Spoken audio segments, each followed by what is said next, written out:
Welcome everyone to the seminar. I'm Tony Roskilly. I'm a Professor of Energy Systems at Durham University, and I lead the EPSRC Network Plus on hydrogen fuel transportation.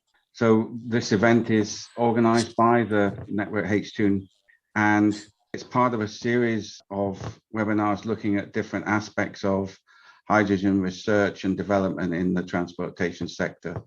This week, we're welcoming two speakers that will present findings from two projects that the network actually funded and instigated. Our next speaker is Dr. Tamer Kamel. He's going to present on development of a smart hybrid drive system with advanced hydrogen refueling logistics for rail applications. Tamer received his bachelor's and master's from Cairo University in electrical engineering and his PhD in electrical power engineering from the University of New Brunswick. He previously worked at the University of Sheffield before joining Birmingham as a research fellow in power electronics. He is a member of Birmingham Centre for Rail Research and Education, and his research interests are in power electronics, power system protection, artificial intelligence, and their application in power systems. So over to you, Tamer. Thank you very much, Tony. So good afternoon, everyone. In this project, we investigate to develop smart hybrid drive traction system with advanced linguistic to design hydrogen refueling station for railway application. First of all, hydrogen-powered train can present a great candidate to replace other powertrain since they offer low or zero emission for rail transportation that's using diesel or liquefied natural gas. They also, the hydrogen powertrain don't require the electrification of railway system. So they don't need to upgrade the infrastructure of the distribution grid in order to be able to supply the railway. And this will be benefit to reducing the cost of the electrification of railway system. And they will also provide access to railway to reach the region which are out of city, or the electrification of the railway system will present at higher cost. Even though the hydrogen fuel cell is good power source to provide reliable power supply at a steady rate, they are not respond properly with the fast transient of the traction load due to the fuel cell has internal slow electrochemical and thermodynamic response. So the fuel cell can be integrated by another types of power source, which is lithium-ion battery cell. The lithium-ion battery cell have fast dynamic, so both they can integrate it together to achieve or develop the required hybrid power source.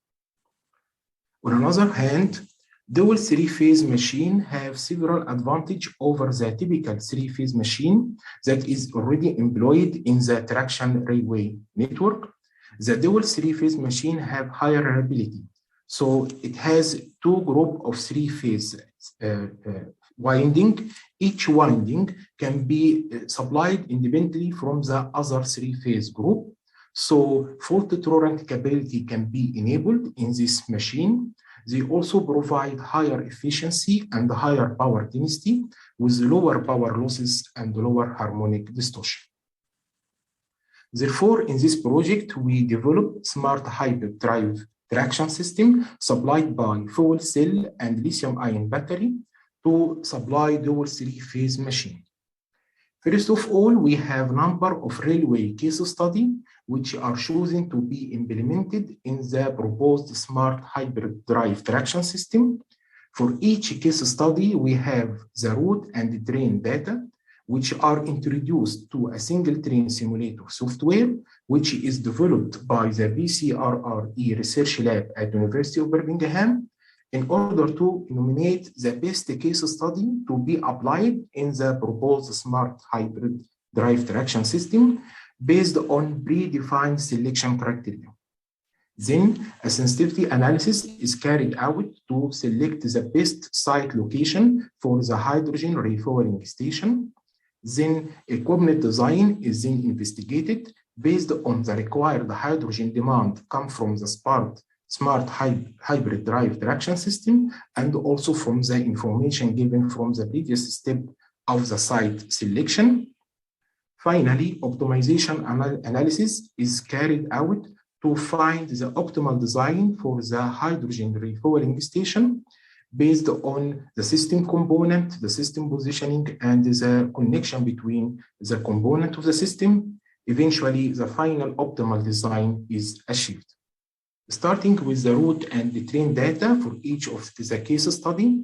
For the route data, we need the gradient profile of the line under the study. We need also its speed limits and the location of the station and the stop of the train. For the train data, we need Davis equation, which present the train resistance during its motion with respect to its speed. And also we need the train mass, and also if there is any auxiliary electrical power load required at the train. For the selection criteria, we have three main factors. First one is the estimated hydrogen consumption of the rolling stock under the study. Operational factor, which to see if the rolling stock under study is required for any other service or purpose, and also the number of rolling stock for the line under the study. Each of these three factors is scored from 1 to 5 based on categories, which is empirically defined with a contribution from some expertise in hydrogen and the train industry. And also each of these selection criteria is weighted according to its importance.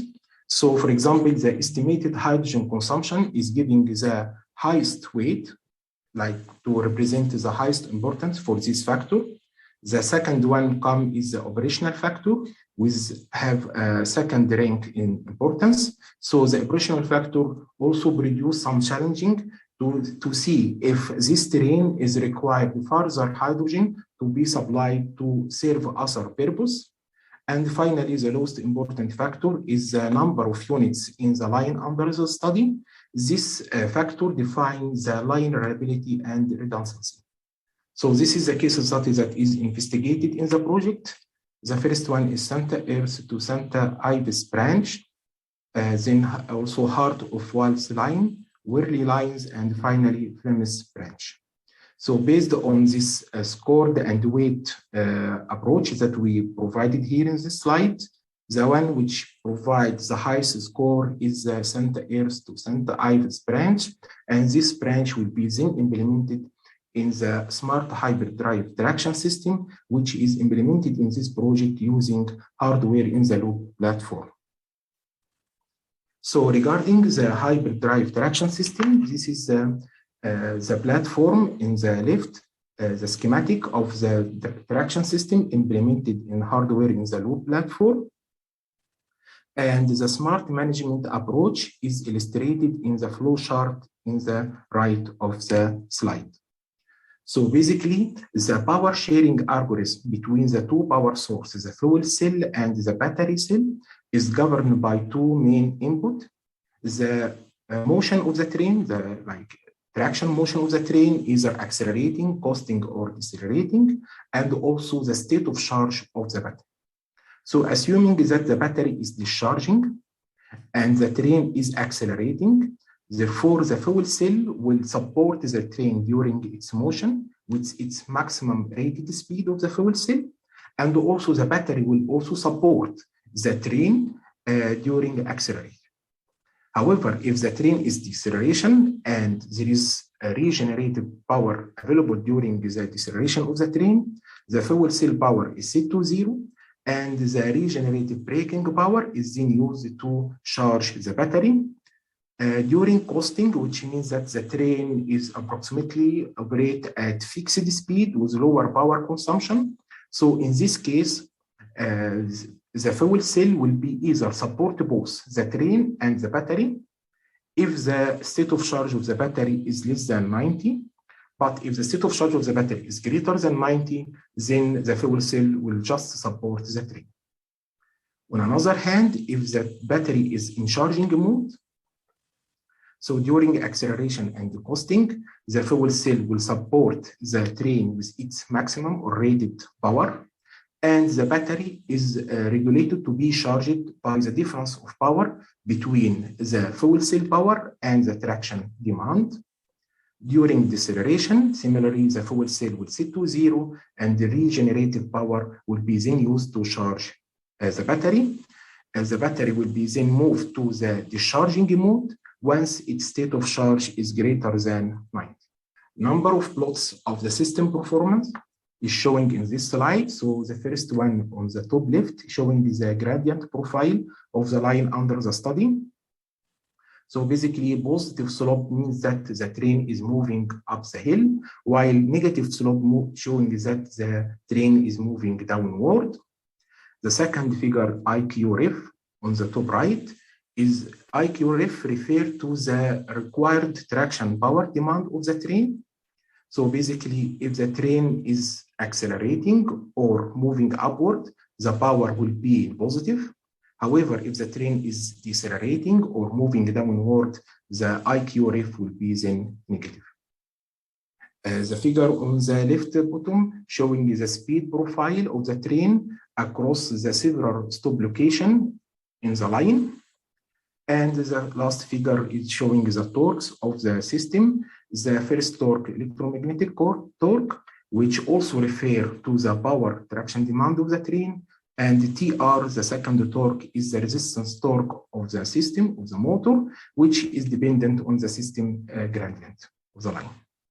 Regarding the two power source, IQ-ref1 and IQ1 represent the desired power and the actual power of the fuel cell. Similarly for IQ-ref2 and IQ2 for the battery cell, the actual current of the fuel cell is showing in the bottom left in order to be supply the required power. And finally, the state of charge of the battery during the mission profile of the train is showing on the bottom right figure. Regarding the site selection, we have also three main factors to define the best site location, and each of these factors is also scored from 1 to 5. The first factor is land area available. So basically, the hydrogen required lower volume density comparing to the diesel. So for available of more space for hydrogen will be likely to develop the required hydrogen refueling station. The second factor is requirement of empty coaching stock to move to the depot. So assuming that the depot of the line under study is not in the same location of the refueling station, so an empty coaching stock need to move to the depot in order to park or stop the train. So this also includes a number of challenging. The first one, additional hydrogen may be also required to supply this empty stock in order to move to the depot.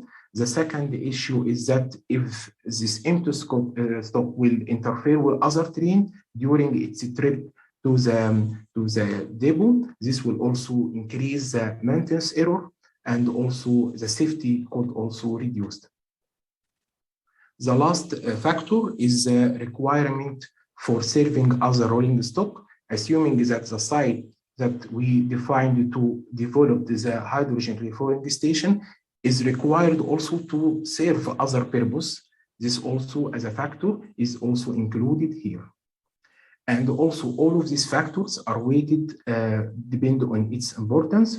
So the highest importance factors is giving for the land area available, and then the empty coaching stock is giving the second rank, and finally other rolling stock requirement giving the least importance. So for the line under study, we have 3 site location, and based on this predetermined selection criteria, we found that the site location at Center Earth will achieve the highest score, and so this will be the place in order to develop our refueling station. We also apply some sensitivity analysis for the factors that affecting the site selection. For example, we decrease the importance of the land. So decreasing the importance of the land here, but also we found that Santa Erso location is the best candidate under this study. Even if we have equal weighting for all the factors, Santa Erso also still the best candidate in this approach. On another hand, we assume that if the user or the operator need to use the site of the refueling station to serve other rolling stock, so this will be prioritized as a desirable option. So in this way, this other rolling stock requirement categories is swapped. So the one with no requirement to serve other rolling stock will give the lowest score. However, the site which already serve other purpose or service will give it the highest score. So we just transpose this table, and based on this assumption, we found that Benz's location will be the best candidate to have the refueling station. Even also with equal weighting, we have the same location Benz's to have the best candidate to establish the hydrogen refueling station. As the final step is to investigate and design the equipment requirement for the hydrogen refueling station, starting with the required hydrogen demand. So this will be either delivered to the refueling station or produced locally at the refueling station. However, for delivery, UK still have very limited hydrogen production, which is primarily used in chemical industry. So producing hydrogen locally at the hydrogen refueling station will be the options that will be implemented in this project. Another issue is that fuel hydrogen cell grant must be very pure, extremely pure, around 100%, with low or no zero emission. Therefore, water electrolysis process to produce hydrogen is nominated in this project because this process is just to produce hydrogen and oxygen. So the proposed design for the hydrogen refueling station at Santa Erso location is defined here in this slide with its 6 successive stages. The first stage is the production of the hydrogen using water electrolysis unit. And then this hydrogen will be put at high pressure using compressor unit in the stage 2 and will be stored in stage 3. Before using the hydrogen in refueling process, we need chilling and dispensing unit to reduce the temperature of the hydrogen before refuel the hydrogen into the train, because the hydrogen temperature increases with its high pressure. The 5th stage is the serving area, just for any further maintenance requirement or replacement of any consumable. And finally, stabling or parking area to park the train if it is not in use. So basically, the final step in our project is to achieve the optimization analysis. This optimization is to find the optimal design for the hydrogen refueling station based on the system component, system stage, and the connection between them. Thank you. And yes, and this is a project team from Birmingham University, also Liverpool University. Thank you very much.